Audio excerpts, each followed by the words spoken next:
Hello, my name is Ashna Patel and I'm a student of London School of Emerging Technology. In this presentation, I'll be talking about operators in Java. What are Java operators? So, Java operators are used to perform operations on variables and values. Variables are just a container that can hold a value. For example, in here, int a equals 10. So, a is a variable which holds the value of 10.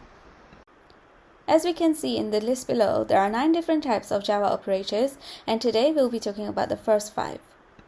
Arithmetic operators are operators that are used to perform common mathematical operations, as we can see in the table below. For example, addition, plus sign is used, minus sign is used for subtraction, etc. Plus sign can also be used for concatenation, to combine two different strings or a string with a variable. For example, in here we can see that we are printing example, which is a string, and concatenating it with the value that we receive from total added number. Logical operators are used to compare two values. The output could be a true or false, or it could be something that we define particularly.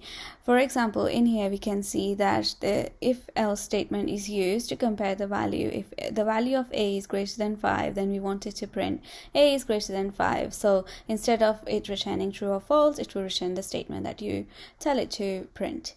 We can also use the operators in the table here to return true or false.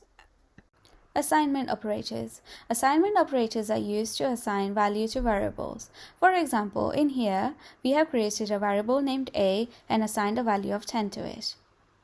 Then we have relational operators. So relational operators are also used to compare two values and variables.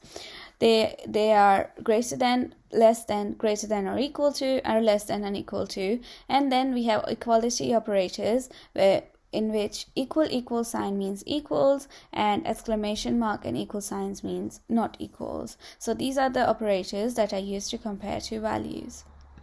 Finally, we have instance of operator. So this is a type of operator which is used to validate if the object belongs to the class. Thank you.